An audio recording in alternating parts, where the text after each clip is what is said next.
Let's do it. Rolls out to the right. 5 seconds to go in the first half. Dante fires deep to the left. Moss caught it at the 11, but now he pitches it to Mo Williams. Touchdown! You gotta be kidding me!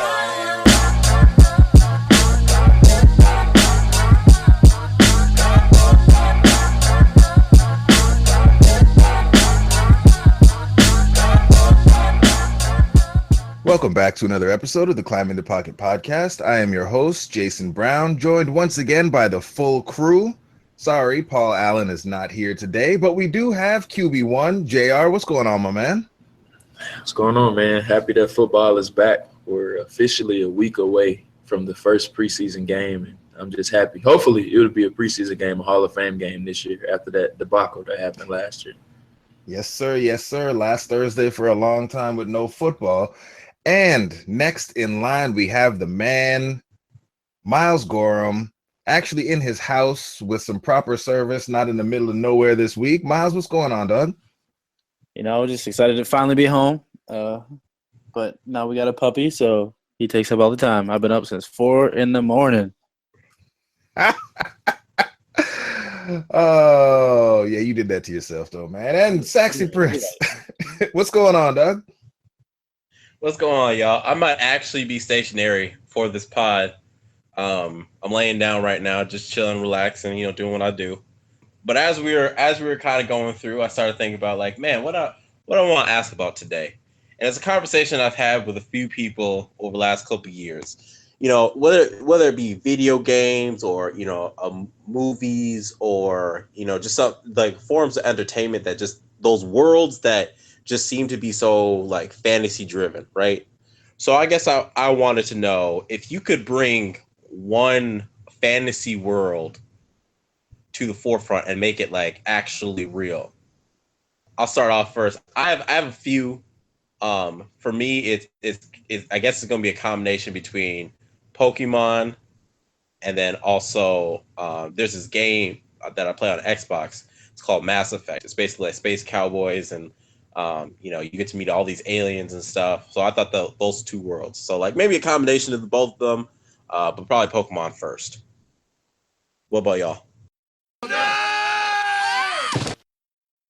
I feel like I'm struggling to grasp like this premise of the question, but probably for me, if we're like going in that script more of like I'd probably go like the Marvel. Does that work? Like that kind of world? Yeah. If you could bring you could bring superheroes. All right, I'll take that.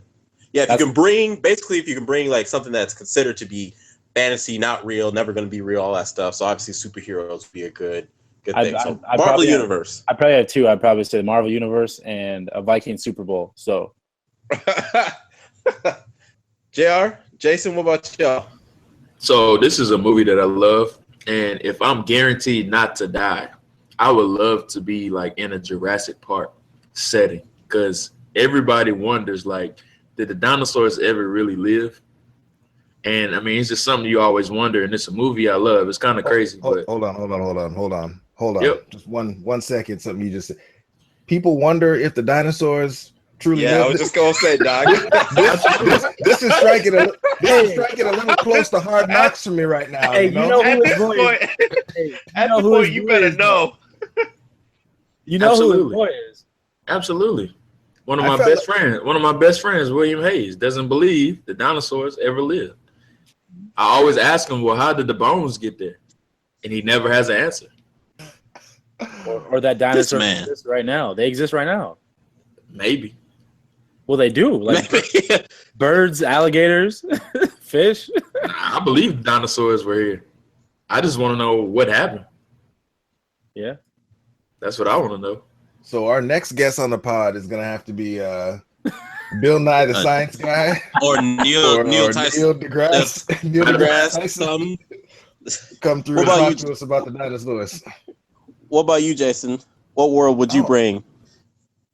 I don't know. I think I bro with Myles on this one. Something Avengers related. Maybe I'll go kick it with the ThunderCats or something. They always seem like they were having a good time out there. Bouncing around.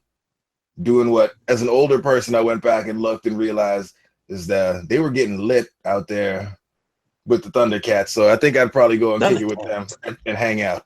Speaking Oh, of boy. Thundercats, I was gonna say, JR, speaking of I had getting lit. JR, I was watching some more Lavelle Crawford, and I was watching he that has this just before he this. has amazing bit about locking his grandma and father out of the house and stuff, and how he was eating or watching Thundercats and drinking on some chocolate milk. Y'all go check it out; it's hilarious. And guess I've been what? watching that all day. I have to put that in the show notes. Most underrated comedian ever. I can't believe y'all didn't watch his stuff regularly. I've seen I his didn't watch his stuff. I knew who he was, but I didn't watch him regularly. So Hey, Hilarious. the grocery store one probably is probably by far the funniest one I've seen though. His funniest one. I want y'all to go look at this whenever we get off this pod. Just type in his name and type in Happy Burger. It is hilarious. All right. We have our homework. Well, now we got that out the way. As JR said, football is back. Vikings are back on the field. So we got a lot to talk about today. So we're going to get this thing kicked off with the big news that came out yesterday. Everson Griffen signed a new deal.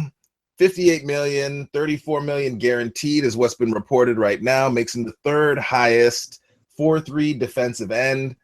Locks him up through his age 35 season. So just with the details that we have right now, because we don't know all the particulars, we don't know how the money's really going to shake out, the guarantees, all that kind of stuff. JR, what were your thoughts on the deal for Everson in particular? And then I guess what are your thoughts about signing guys who may be either at or maybe over their athletic peak to these big kind of late career contracts? We've always seen that Rick Spielman is very loyal to his draft picks that produce.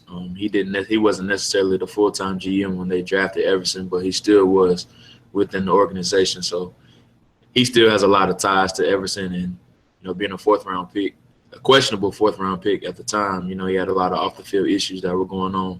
They took a risk by drafting him, and like I said, Spielman is very loyal to his guys that produce on the field, and he's one of the longest tenured Vikings. And I mean, I like Everson, but I kind of felt like this was a thank you contract. I still like it, but I thought they did the right thing by paying him because I thought if they waited till 2019, they were going to have to make a decision between him and Danielle Hunter. You couldn't pay both of them at the same time just because the Vikings have a lot of young core guys that they need to pay, or that was a higher priority above Everson if they were to wait until 2019. But initially, I do like it, and I still do like it, but I'm one that I want to see the terms of the deal before I completely finalize my judgment on it. But initial reaction, I like it. The length, it was a little lengthy for me, being that it basically is a 6-year, $75 million deal. But I thought he deserved it, but the length, it was a little bit too long for me. They'll end up restructuring it probably in the back end of his career because I think he'll be 35 or 36 years old, which is very, very old for a defensive end. So I like the deal, but I still want to see the details of it once those are released. Hey, Cameron Wake is yelling at you for saying it's too old. 35 is too old to be an effective. Dwight Freeney too, but I'm just playing. Myles, so what are your thoughts on it? I know you're a big Everson Griffen fan, so what are your thoughts on the deal, the structure, the length, all those kind of things in terms of you're paying him? And then something that JR mentioned there, I also want to get your thoughts on, where JR mentioned it felt a little bit like a thank you contract. What are your thoughts on kind of that concept and how that plays? Yeah, I mean, you notice like some teams when they have, long tenured players who have Everson's only gotten better as his career's gone on. So he's kind of hit that peak. He's at that point, I think he's in his prime, trying to hit that, probably maybe toward that tail end of his prime, but he's only gotten better over the years. So I think, like you said, he's been really good to the organization since he's been drafted. He grew up pretty quick, with all the off the field issues he had, coming in as a prospect. And then, everything he's done, I think, off the field in terms of charitable work and all that, in the community. I know he's really well known around here in that aspect. So I think, they view him as one of their like faces of the franchise in a way. So they said, kind of what JR said is more like a thank you for, turning your life around. Thank you and congratulations on a great career so far. Let's keep it that way. Let's keep you a tenured Viking for life. So, because he could go down as one of those guys who, joins the Ring of Honor one day and stuff like that. So I think they kind of view him as that guy who can be that veteran leader later on, with guys like Danielle Hunter and that core defensive group that that they've been harping on. Guys like Eric Hendricks is coming up, potentially Anthony Barr. It sounds like they're probably going to restructure Linval. Diggs, Rose obviously is about to get his, Harrison Smith. So they have their core guys that they like, and I think they're starting it off with a guy like Everson Griffen as kind of like a, hey guys, like we'll extend you, so don't think like it won't come for you too. So I'm excited about it. Like like you guys are saying though, I'd like to see the structure of the full contract, because I don't expect it to be something where they're going to hurt themselves 4 years down the road when he's in his mid-30s. So, but yeah, I'm excited about it.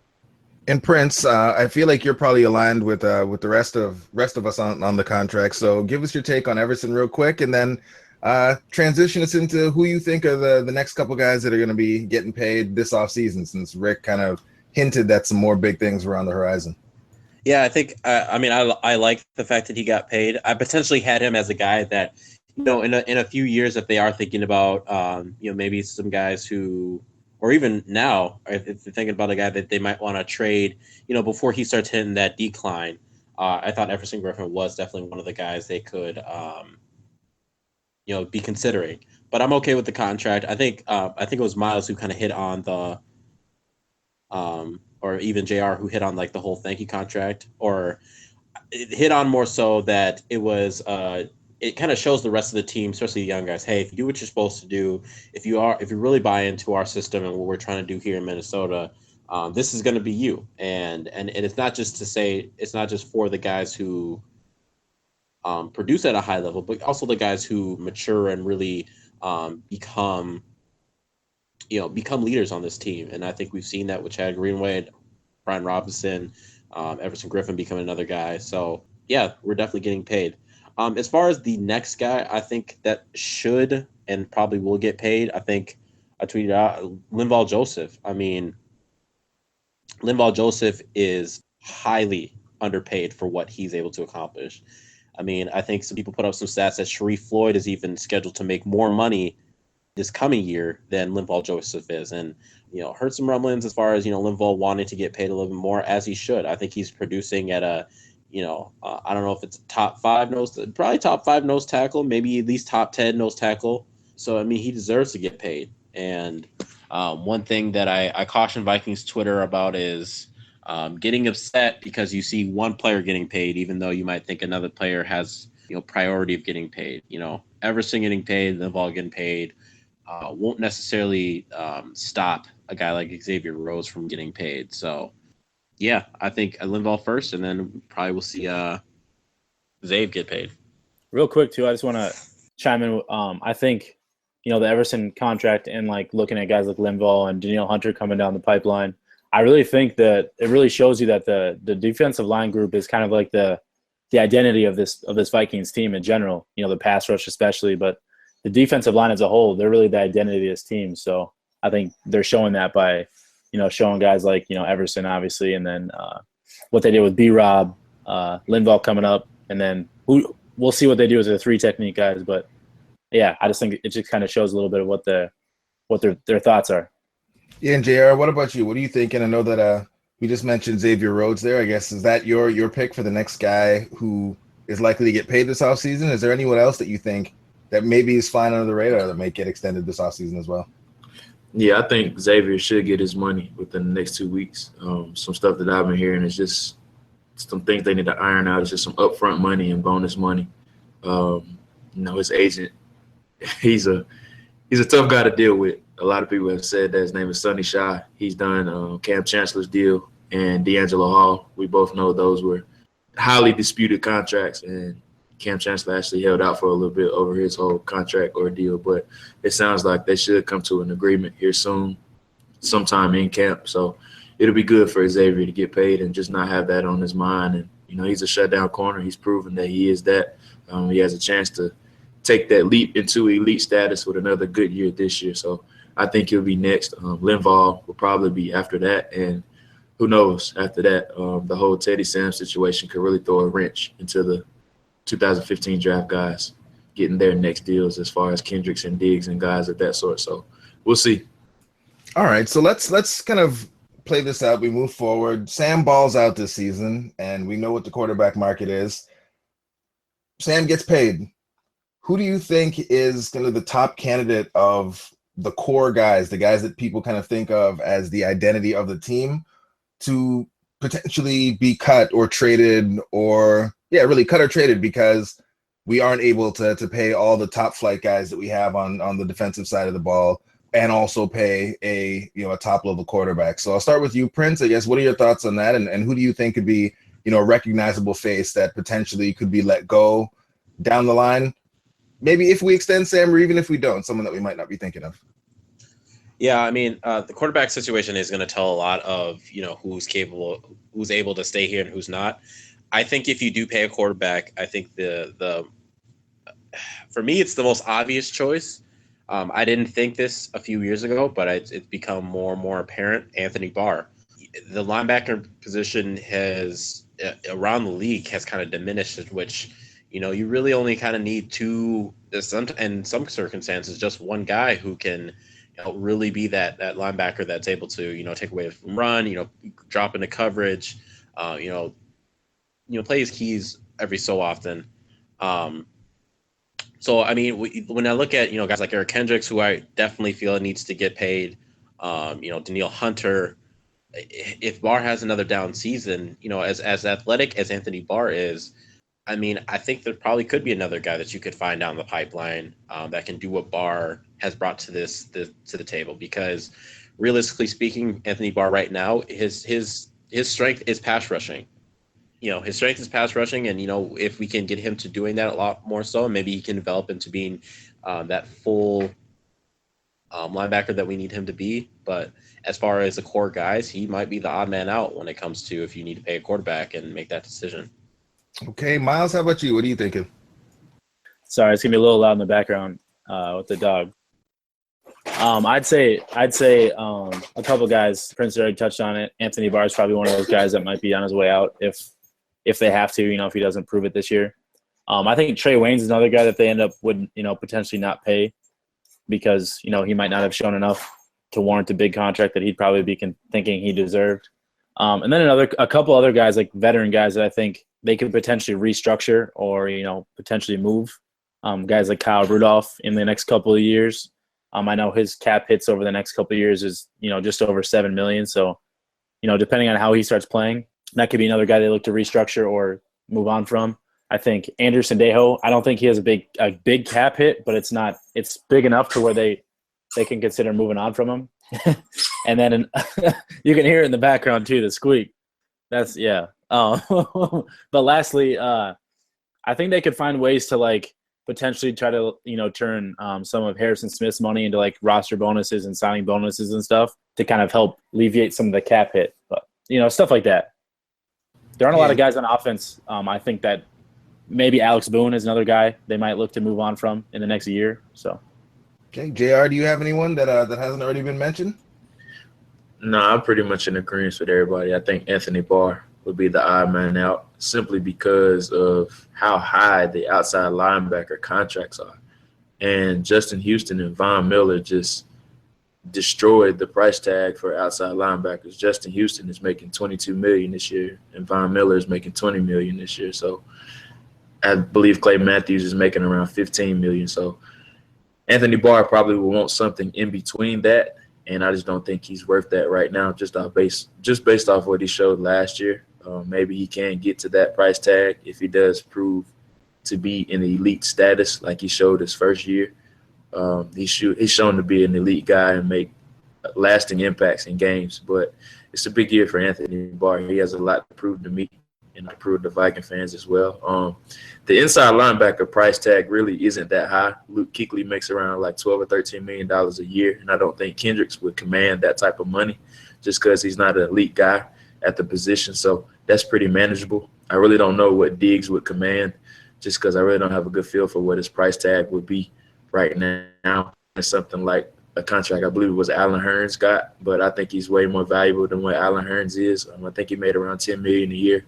I think Diggs would ask for a little bit more than that, but that's manageable for a guy of his stature. So I think Anthony Barr be the odd man out simply because of his price tag and the price tag of outside linebackers being so high. Yeah, you mentioned Diggs and his contract. This upcoming offseason will be really interesting to see what a guy like Jarvis Landry ends up getting paid, because I mean he's racked up a ton of yards, a lot of TDs. He's an integral part of that offense, but I mean he's a guy that they quote unquote manufacture all his touches for. Not particularly big, not particularly athletic. So it'll be really interesting to see what the NFL values that type of player as, and if he gets paid, because I think that'll tell us a lot about how the Diggs situation will go based on it looks like they might want to use him. So that'll be a really interesting thing for us to take a look at. Similar players, so I definitely could see them using that as a baseline price what Jarvis Landry gets. I got a guy who's lives down in Florida. He's a Miami guy, Dolphins fan, and he's been saying that they should just move on from Jarvis and let Kenny Stills, Devontae Parker be the guys, and draft somebody else and let Landry hit the market, because he doesn't think the value is there in terms of what they'd probably end up having to pay him. So I think that's something to think about, because if he hits the open market, he's probably going to get more money than he would staying in Miami anyways. Tavon Austin type money, baby. Oh my lord! But obviously he's better than Tavon Austin. That's absolutely. All right, so I mean we've gone about 20 plus minutes into this podcast now. I guess it's time for us to talk about the thing that had a Vikings Twitter going crazy today. You know how everyone spent their lunch break. Teddy Bridgewater's press conference. 14 minutes they posted up there on Vikings.com. I mean, it's a Teddy press conference, so he didn't say too much. But I guess based on what he did say, JR, what are your thoughts? I'll start with you since you guys are best friends now. That's funny. Everybody thinks me and Teddy are best friends. I've never met Teddy a day in my life. Only had Twitter interactions with him. But his press conference today, I thought it was very vanilla. I mean, it's typical Teddy. You're not going to get much from his press conferences. He's going to keep it very short and sweet. But I thought he got kind of personal with it, and meaning that he kind of took us inside of his head a little bit and walked us through his entire situation. And the one thing that really stuck out to me was that he had to learn how to walk again. And that just shows the severity of his injury and what he had to go through. But he seems like he's really focused on getting back, and he doesn't want to rush it. That's what he kept saying. He's in it for the long term. And, a lot of people got worked up about him saying he didn't necessarily want to be a Viking for a long time.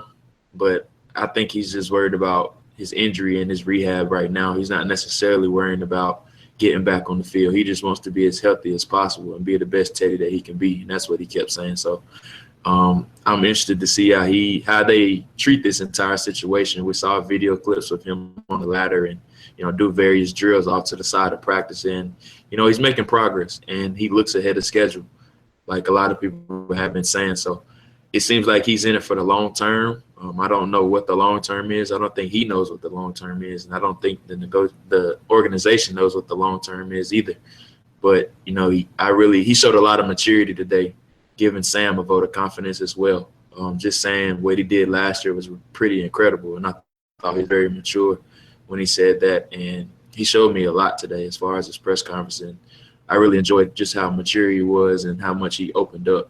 Myles, what are your thoughts? Yeah, I actually didn't think it was as vanilla as, his previous press conferences and such, just because I think we finally seen, and obviously the injury kind of changes a lot of things with it, but because he's not technically the starting quarterback anymore. But he's more focused on himself.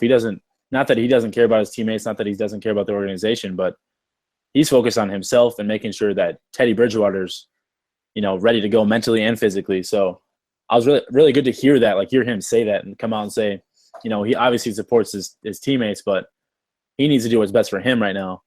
And so whether he was a part of that conversation of, the understanding of the PUP list and doing all that and knowing that, he might need to take another year off, or not, full year, but, this season before even consider playing again, because he knows the severity of this injury. And he talked about, talking to guys like Frank Gore and Willis McGahee as, guys that have been through these kind of situations. So I think it's I thought it was a really good press conference. I liked, he didn't shy away from a lot of the questions. Like JR said, mention Sam Bradford in a really good light is, important. I think he knows that's important for the organization and for the fans to hear. Yeah, and one thing I do think people kind of overblow is the fact that, he was asked, do you want to be with this organization long term and all that, be a Viking lifer, that kind of stuff. And he kind of sidestepped the question, but at the same time, he kind of was just like, I just want to play football. So I don't think at this point he really cares where he plays football. It's just about getting that chance to play football again, and he's not going to take that for granted. So if it's with Minnesota, I would love it. If not, he's a guy I'm going to root for anyways. But I think just in general for him, he's in that mindset of just getting back and playing football. New England. There's a few teams. I think like Jacksonville could be a team that he could potentially go to. Miami, Cleveland, Arizona. I know Bruce Arians maybe not be the best fit, but they have some weapons. Bruce Arians could reinvent that offense a little bit around him. But I also think Sam Bradford could fit really well in Arizona too. So, but yeah. Oh no, and we had Prince on the move there for a little bit, so not sure what that means about your thoughts on what Myles was just saying. But Prince, what are your thoughts on the press conference? You taking out the trash? No, I'm not. I you guys know me. I just get too antsy. No, I think I would disagree with JR. I didn't think it was as vanilla as I'm used to. Teddy's conferences, let's be honest, they are boring. He doesn't say very much. Always about the team, always about this. But we did get to see, I think it was pretty similar as we saw when Adrian Peterson came back in 2015, after being gone for a year. I think that when players are away from football for at least a year, especially the NFL, they really get to reflect on who they are as a person and what they want in life and stuff. And when Adrian Peterson came back, he was really similar. He's like, hey, I don't know what my future is. This is what I want. I know family's important to me. And then Teddy was just like, you know what? Like, I know now what's important to me and how it was to just learn how to walk again. And, I think there's kind of this coming of age that really happens when players take a year away from football. I don't think that we got too much out of certain questions that he asked, but the other thing that I saw is when Teddy's not in the forefront of things, when he's not necessarily, again, he's not the starting quarterback where he has to be the choir boy or give the the directed answers, he really started to see his personality come out a little bit more. Sam Ackstrom asked about his running. He said he'd beat him in a race, and he joked about it. And he wasn't snippy, but he's just like, hey, like talking to the media is not going to help my knee to get better. Talking to me is not going to help me walk again. You really start to see some of Teddy's personality where you don't see it when he's the starting quarterback having to answer the question. I guess my last take is that I think this press conference went as well if we just look at it from the Vikings side of things. If Teddy was, if he aired some of his grievances a little bit more, or maybe just take, little subtle shots. I thought like the videos that he would post were little shots at the organization saying that, like, hey, I'm still here. I'm still that guy. First round pick. I can do this. Whereas in this conference, he was a little bit more relaxed. He gave the answers that, from the Viking standpoint, like, it doesn't put as much pressure on them with this QB controversy that Vikings Twitter wants to kind of drug up. I guess that's my final take. It's just that, this press conference has gotten as good as it could from the Viking standpoint. Yep, and I'd say the last thing I'll add to it is something I think that the Yinka kind of touched on. I think that really everyone kind of touched on a little bit there, is that the thing that I really took away more than anything is that you could really tell how much he loved the game, right? And there was a point in there where he was talking about what it does to you being on the sidelines, watching your teammates play and not being able to be out there, and how that really was one of the things that was just driving him to push and work as hard as he possibly could to get back on the field. And I just thought that was awesome, because sometimes I think that we forget, these guys are out there, they're getting paid all this money, but, they really do love what they're doing. And it was really nice to see him really open up and not just talk about the fact that he loved the game, but also talk about, the pain that he was feeling to a degree, and having that taken away, and how that's motivating him to come back. So I'm glad they got that out of the way. I still maintain my take from the previous pod that I hope this is it, that, Teddy came, fed the media what they need. Everyone can go write their nice stories about it.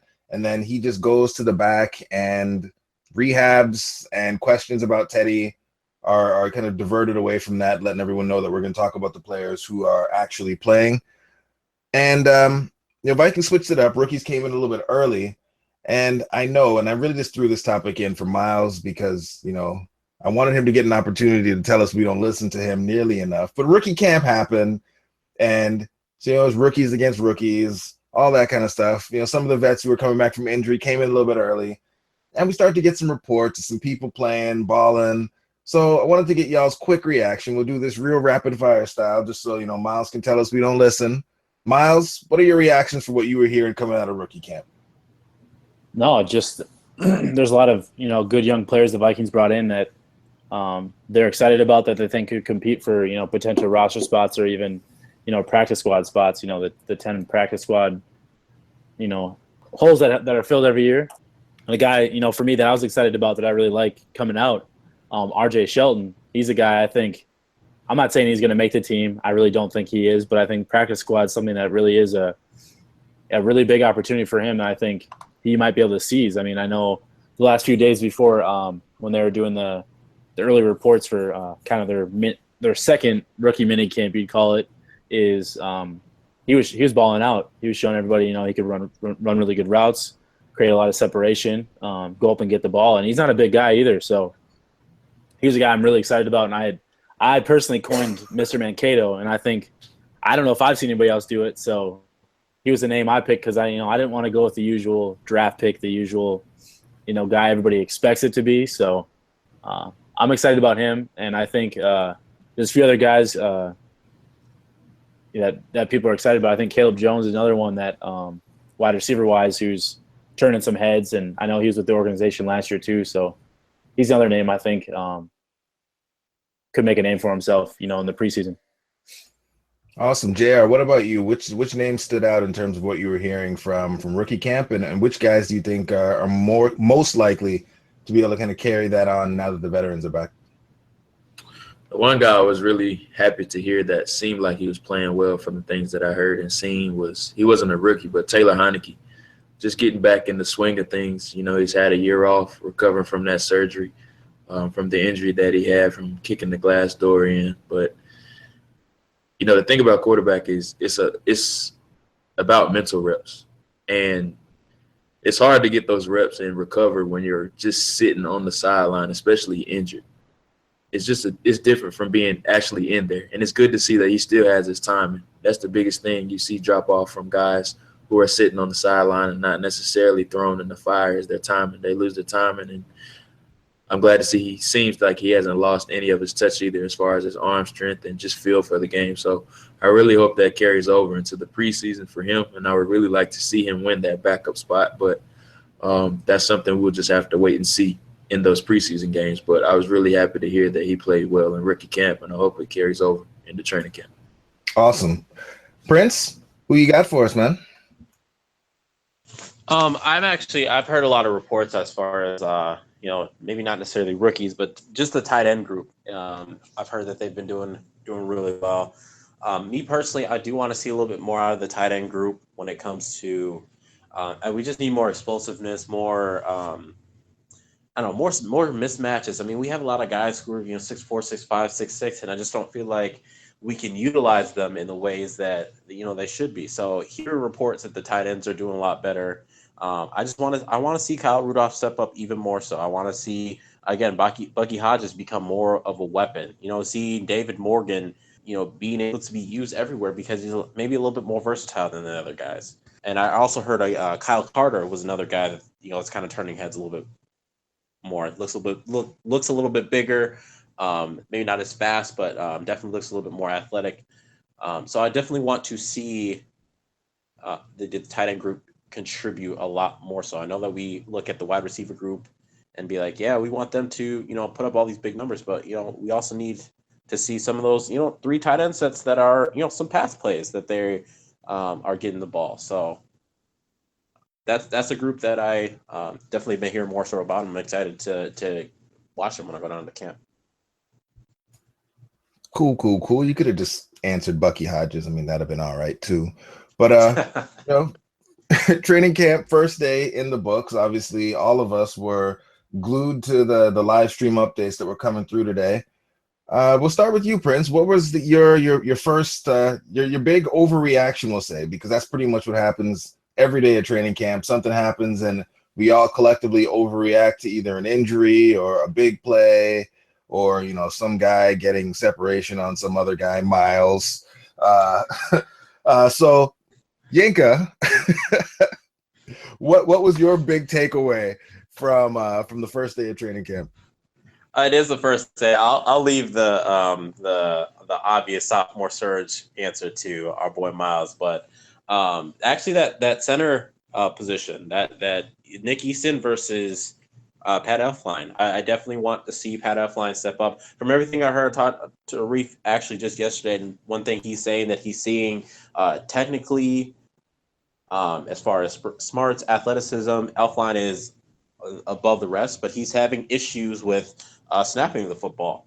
So I want to see him improve a little bit there. But if Nick Easton can still give him a run for his money, I think that only bodes well for the Vikings' depth. And we are going to need depth after we've heard, you know, Riley Reef, he had a scare today. You know, I do want that spot to be more solidified, but I definitely want some of the interior linemen to do well as well. So it's good to hear Elflein's doing well, as well as I've heard Danny Isidore is also doing well. But I am still watching that battle, that center battle. So that's my overreaction. Well, we'll go to JR. What's up with you, man? What are you taking away? What's your big overreaction from day one of training camp? How about Mackenzie Alexander? It seems like he had a up and down day, but he flashed a ton. I know a lot of people were saying he had an interception off of Sam when he was in at nickel against Adam Thielen, excuse me. You know, stepping into being a starter this year, replacing Captain Munderland, is really important that he gets his confidence sky high, because outside of Terrence Newman, we really don't have a backup option just in case he does fail. So it's really good to see him coming out the gates firing as far as having some success from the nickel, because we're really going to need him this season and in the future. So it was really good to see that he had some early success. And Myles, what was your big takeaway? Did anything happen today? Like any clips, anything get released? What was your takeaway from the first day of training camp? No, # sophomore surge.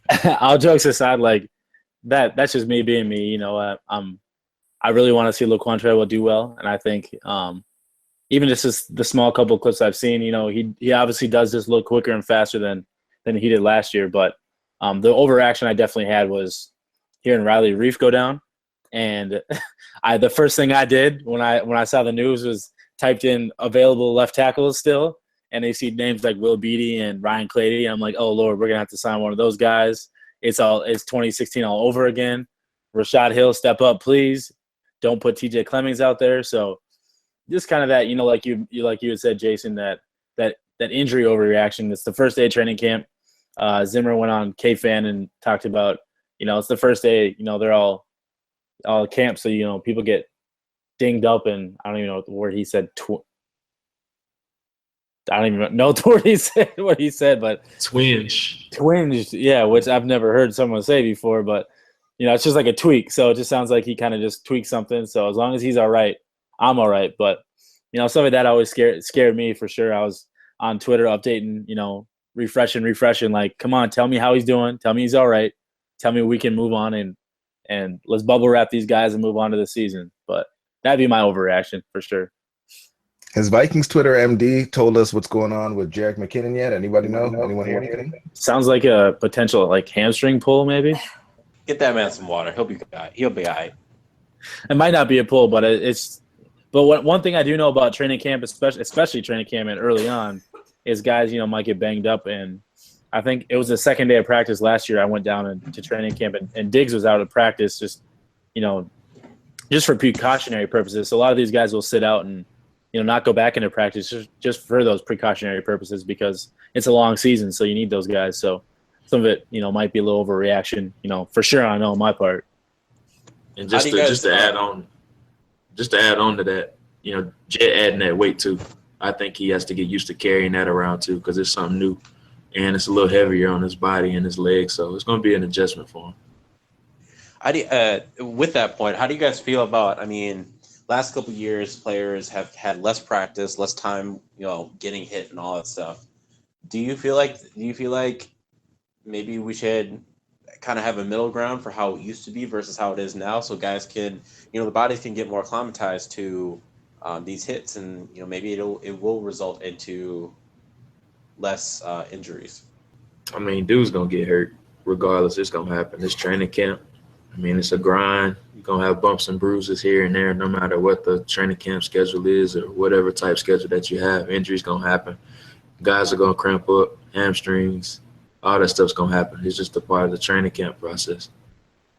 Yeah, I definitely agree with JR there. I mean, a lot of it too is like, I do agree with that. There could be a little bit more hitting and earlier in training camp, just so you can get used to kind of the hitting sensation. Because when you do get in the season, you don't really do a lot of hitting until game day. So I do agree with kind of that, for instance, that do it a little bit early, kind of get guys used to it again, so that they can get back in the swing of things. But I think there is such thing as too much hitting too, though, because you don't want to wear guys down too much. So yeah, maybe even just like maybe in the final week of camp or whatever, maybe allow 1 or 2 full pad practices where guys could do a little bit of bump and run, or just a little bit of hitting, just to get their bodies used to it before they go on that 6-week break. That's what I'm just curious about. I'd say do it earlier, not saying like the first couple of days, but like toward like the very middle of camp is when you should really get into hitting, in my opinion, because the last part of camp is kind of, you're getting through it so that because you have the preseason game to get ready for, and you don't want to get guys hurt. So yeah, I'm with the other guys on this one, where I mean, it doesn't really matter what they do, guys are going to get hurt. The one thing I would want to try to see, or have someone try to figure out, kind of along those lines, would maybe to try to figure out a way to get some of these linemen some more work, just because the state of blocking, pass blocking is something atrocious across most of the NFL. So if there was a way that you could figure out a way to let guys get padded up and do some work where you could get some more run for offensive linemen, especially those young guys coming in who need to learn how to block at the NFL level, I think that would be something that would make sense. But I think that's it for our training camp conversation. And it's also, I was worried for a moment there, like it wasn't going to happen, but we lost Yinka. So he made it almost all the way through. But, oh, goody. Yinka's back. Hey, buddy. Hey, y'all. What's going on? It's like I never left. I'm good. Yeah. It's like I never left, man. Well, Yinka is back. So we'll start with Yinka. Talk about, what you got upcoming for us, man. What projects you got going on? Yeah, I'm really trying to power through this depth chart and whatnot. Big project, I guess I would say, is going on is really prepping myself for training camp. This will be my first training camp that I'll actually be on the field, getting the ability to take videos from sidelines of players, take photos, really give more play-by-play from what I'm actually seeing. I've been training camp in the past couple of years, but there is definitely a different experience when you're actually down on the field. So so get a lot of content from. Yes, sir. So since you're going to be out there on the field, I mean, we've been out here, asking for these, these reviews, 5-star ratings. You think if someone was to go in there, hit us off with, a review, maybe send us a screenshot of the nice things they said to us, that, they could maybe submit a question for you to ask a player, if the question's appropriate, of course. Yeah, absolutely. If I'm definitely in the point where fans have some things they want to ask players, they want to hear about it. Feel free to give us a like, and then I'll try my best to meet up with that player and ask that question. Well, that is awesome, JR. I know things are getting busy for you here, but what you got in the hopper for us? Yeah, working on a big project. I shared with you guys earlier an entire database of the 2018 NFL draft prospects. I'm getting through my top 100 right now. I'm actually on 51 right now. Just finished up my guy Josh Sweat from Florida State, the Florida State University. Yes, sir. Oh man. But, just getting through all those guys. I want to get to 200 prospects total by December, so hopefully that can happen. And I'll release the actual spreadsheet once I finalize my rankings next April. So that's the plan. JR, I got a guy that I want you to kind of start looking into. He's a defensive back for the Gophers. He kind of plays a hybrid safety quarterback position. Kunle, I'm not sure if you heard of him at all, but he might be someone that you might want to look into to see just how dominant he can be. That's just my recommendation. I'll make sure to put him in the database just for you, and I'll highlight his name. I know JR has heard of him. I mean, he sent us a clip of him just the other day. Yes. I will make sure to put him in there just for you, and hopefully my opinion of him isn't too bad, and you don't kick me out the group. Oh yeah, for sure. It can only be a positive thing. So. And Myles, how about you? Now that you're back in the regular swing of things, and I mean, you got your puppy there, so you still gonna have time to work on that article. I know you said you wanted to do a little something about separation in the NFL, what that means. Is that still what's next on deck for you, or is puppy life basically what's gonna be on deck for Myles for the next forever? Oh, that's forever. But no, I do. I want to drop it next week actually. So I've been kind of slowly working on it a little bit to kind of piggyback off of JR's Stephon Diggs article. There'll definitely be some Diggs love in there, but the art of separation, and I think a lot of people have a misperception of kind of what separation is in the NFL for wide receivers, tight ends, running backs, anybody running a route really. So I'd really love to kind of dive into that and kind of take a different perspective, because most people right now are talking training camp and all that. So I kind of wanted to go a different route and kind of change it up. So I'm really excited about it. That's awesome. I have something in mind, and I'm actually going to lock myself in the house this weekend and get cracking on it. So I know I've been going back and forth with you guys a little bit in the group message, talking about Sam Bradford breakout, what that might look like, what are the possibilities of it happening, since that's a narrative that is out there quite a bit. So I'm going to dig into some historical comps and just look at the situation Sam's in now, and try to come up with my case for whether or not Sam Bradford is going to break out in the 2017 season. So that should be fun. That should be fun.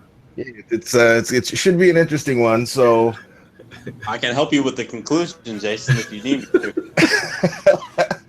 No. I'm gonna let the data tell me what it tells me. I don't need you Teddy files out here trying to influence the outcome. I'm gonna let the data say what it says, and then we'll go from there and see how it is received. So with that said, good to have the whole crew back, actually at home, do a pod where everyone's in the normal locations. Prince is on the move again, so I'm gonna go ahead and wrap this thing up before we lose them. So thank you for listening.